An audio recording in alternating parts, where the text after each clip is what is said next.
Shalom, shalom, bien-aimés dans le Seigneur, que la paix et la grâce du Seigneur soient avec vous encore aujourd'hui. Amen. Dieu est merveilleux. Je lui rends toute la gloire.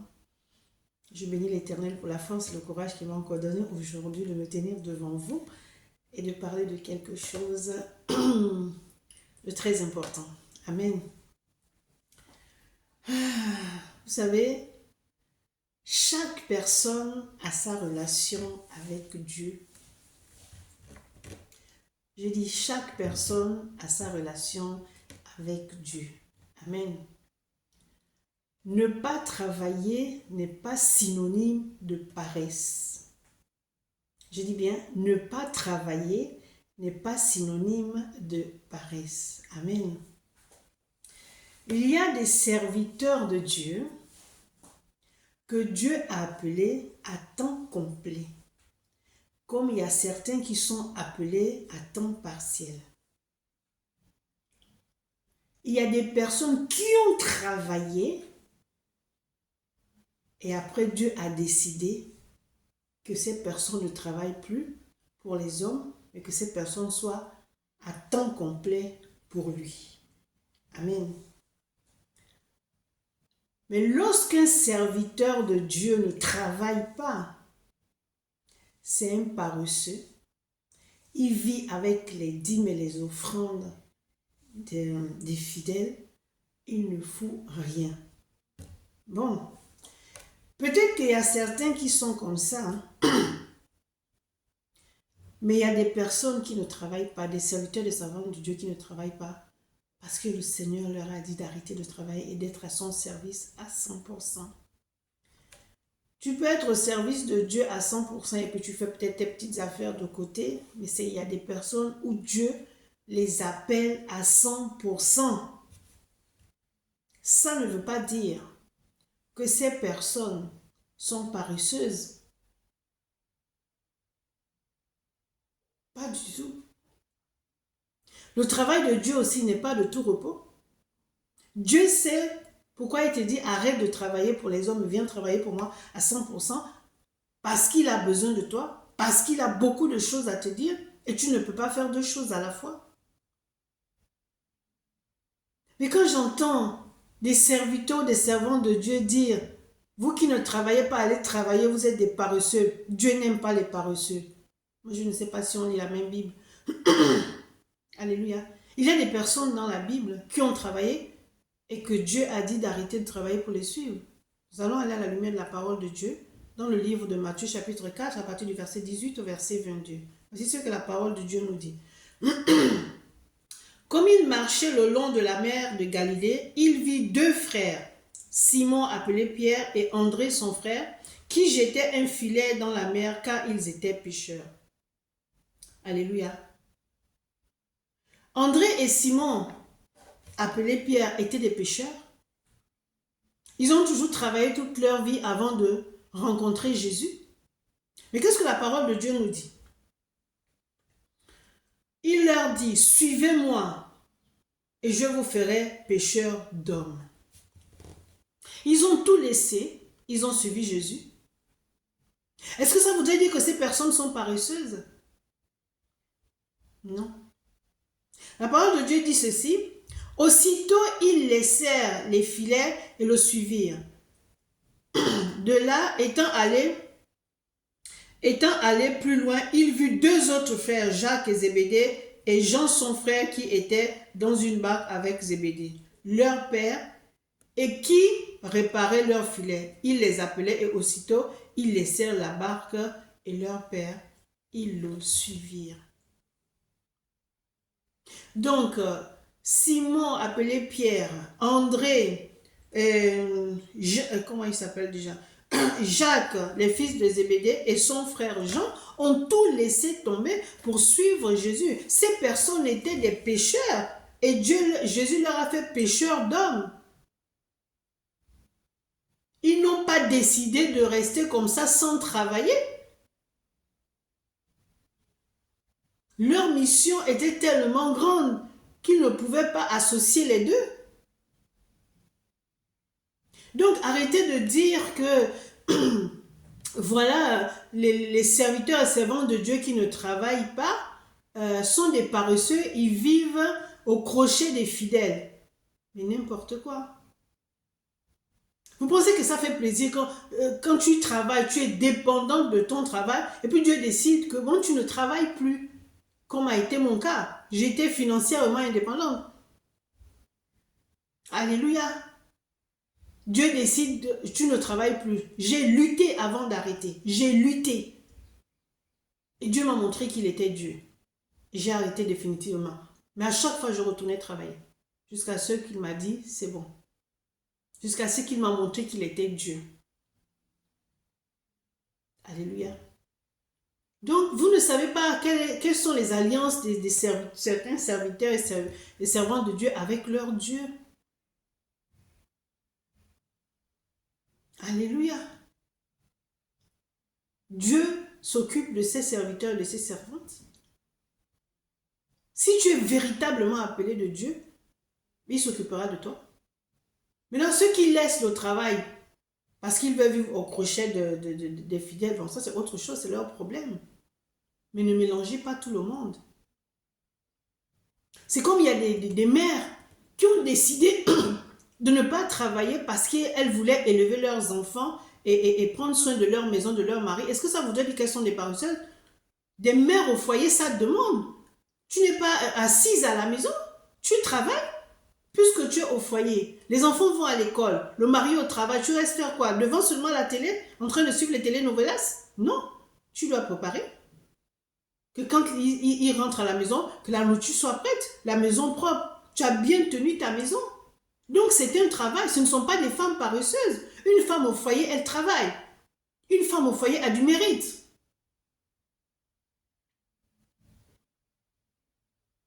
Nous allons encore dans la lumière, la parole de Dieu.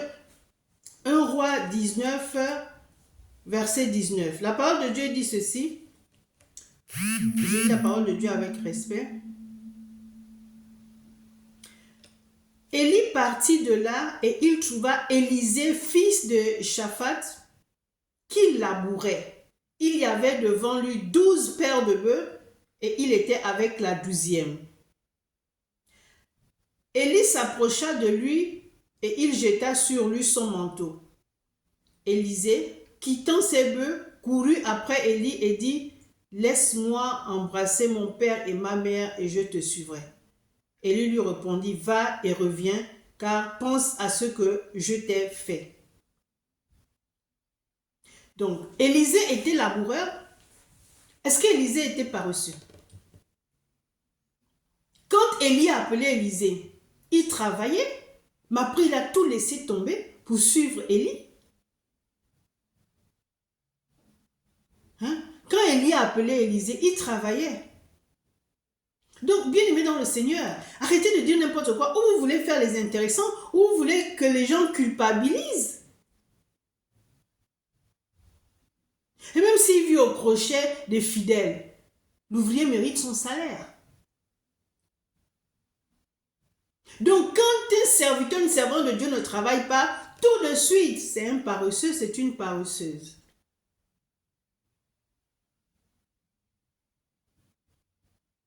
Vous pensez qu'on peut avancer comme ça? Ça, c'est écrit dans la Bible, c'est pas moi qui l'ai inventé. Alléluia. Que Dieu nous aide. Que Dieu nous aide. Imaginez-vous, vous êtes tout le temps en mission. Vous allez dans une ville, à peine vous rentrez chez vous, Dieu vous dit allez à telle ville. À peine vous rentrez chez vous, Dieu vous dit allez à tel endroit. Dites-moi à quel moment vous allez travailler. Dites-moi à quel moment vous allez travailler. À quel moment vous allez travailler? Bien vous allez aller travailler parce que les gens disent que oui, vous êtes paresseux. Donc ça veut dire que tu écoutes les hommes, mais tu n'écoutes pas Dieu. Dieu, il pourvoit toujours aux besoins de ses envoyés. Il vous donne ce qu'il faut, il vous donne le nécessaire. Alors, bien-aimés dans le Seigneur, que ce soit les serviteurs ou servants de Dieu ou les fidèles, arrêtez de dire que ceux qui ne travaillent pas sont des paresseux. Les hommes de Dieu qui ne travaillent pas sont paresseux. Les mères de famille qui ne travaillent pas sont paresseuses. Arrêtez. Une mère au foyer a du mérite. Ne venez pas me dire ici que oui, ce ne sont pas toutes les femmes. Je ne suis pas en train de parler de celles qui le sont ou qui ne le sont pas. Je généralise. Je ne suis pas ici en train de condamner qui que ce soit, mais c'est pour vous faire comprendre, ou du moins pour nous faire comprendre que ce n'est pas parce que tu ne travailles pas que tu es paresseux. Ce n'est pas parce que tu es une mère au foyer que tu es paresseuse, que tu ne vaux rien. Éduquer ses enfants. Quel travail noble. Prendre soin de ses enfants. C'est-à-dire que quand les enfants rentrent, maman est là. C'est pas une maman qui travaille, quand elle rentre, elle est fatiguée parce qu'à son travail, ça a été dur ou quoi, elle est fatiguée. C'est clair que quand elle rentre à la maison, c'est pas le même rendement comme une maman qui est à la maison, femme au foyer. Et je peux vous assurer que être femme au foyer, c'est noble. Être femme au foyer, c'est pas non plus le tout repos. Donc ces femmes au foyer ont du mérite. Alléluia. Et voilà encore un autre sujet. Un enfant de Dieu ne peut pas être malade. Un enfant de Dieu ne peut pas avoir une infirmité. Où c'est écrit?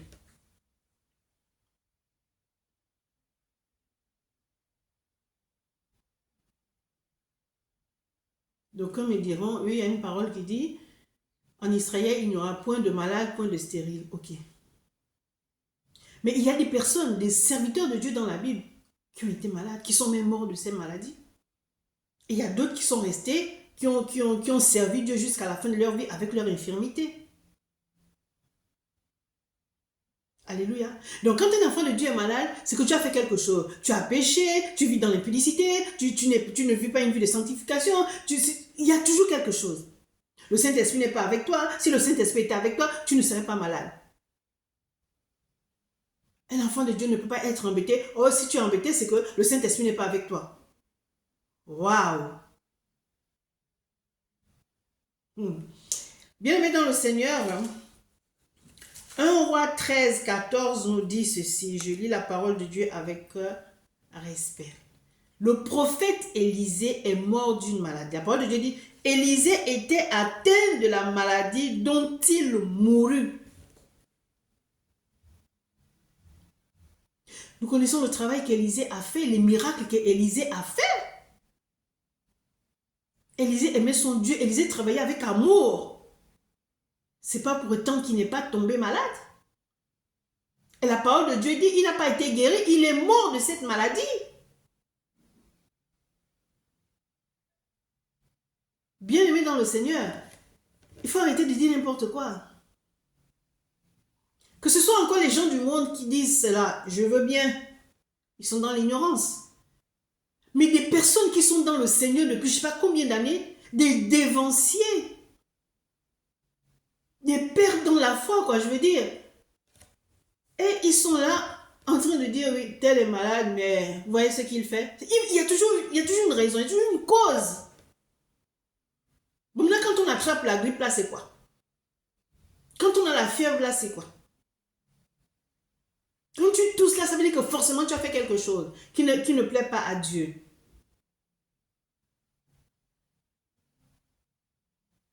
Bien-aimés dans le Seigneur, changeons de mentalité. Vous pensez que ça fait plaisir d'être malade? Ça fait plaisir.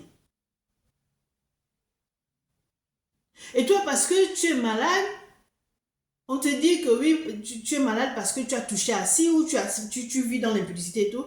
C'est fini, tu commences à te morfondre et tout. Mais laisse les gens parler. C'est dommage, mais il faut les laisser parler. Il y a des servantes de Dieu qui tombent enceintes, qui sont mères. Elles accouchent. L'accouchement peut mal se passer. Est-ce que ça voudrait dire que c'est parce qu'elle vit dans le péché que l'accouchement s'est mal passé? Donc on ne peut plus rencontrer des situations difficiles.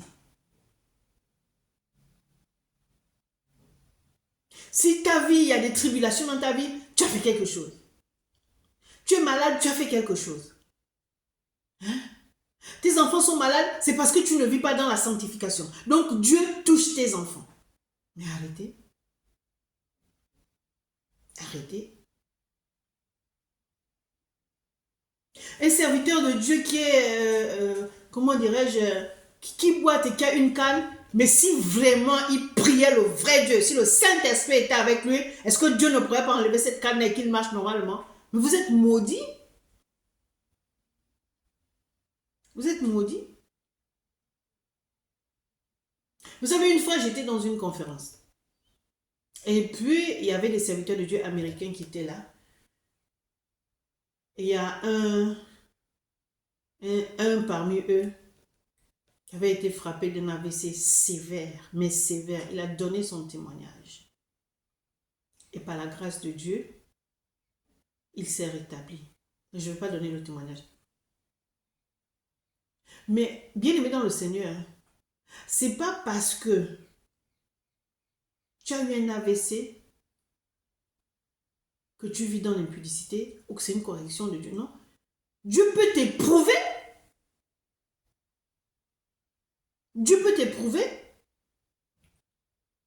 Comment tu peux servir Dieu sans témoignage? Il n'y a pas que être malade, hein, puis tu viens témoigner que oui, j'étais vraiment malade, je suis tombée, ceci, et puis non. Il y a d'autres témoignages.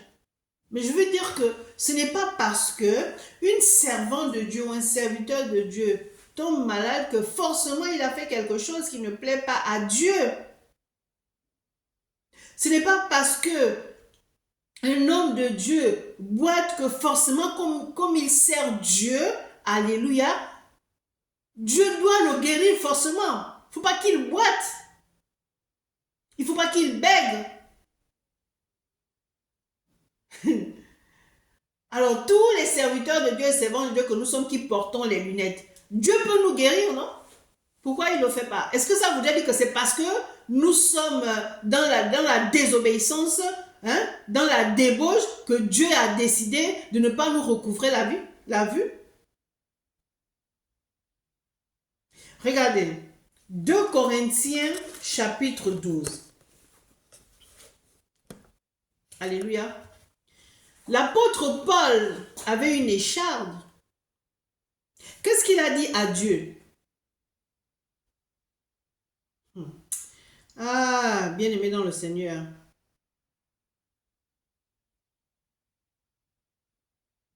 Qu'est-ce que l'apôtre Paul n'a pas fait? Après qu'il ait persécuté les églises de Dieu, il a été rattrapé par Dieu et il a servi Dieu avec amour. Il a servi Dieu dans les fers, c'est-à-dire en prison. Il a été persécuté comme il a persécuté les églises.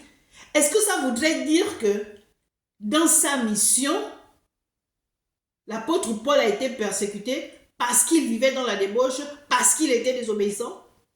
Il l'a été avant parce qu'il ne connaissait pas Dieu. Mais quand il a connu Dieu, vous avez vu comment il a servi Dieu? Et parce qu'il servait avec intégrité, qu'il a fait la prison, qu'il a failli même mourir, il faisait tout ça. Il avait cette écharpe. Il avait cette écharpe. Il a dit 3 fois. Il dit 3 fois, j'ai prié le Seigneur de l'éloigner de moi. Cette écharpe. Qu'est-ce que Jésus a dit? Ma grâce te suffit. Donc tu peux servir le Seigneur avec une infirmité. Ça ne veut pas dire que Dieu t'a oublié. Ça ne veut pas dire que tu as fait quelque chose. Voilà pourquoi Dieu te punit. Non. Nous sommes des êtres humains. Nous pouvons tomber malades.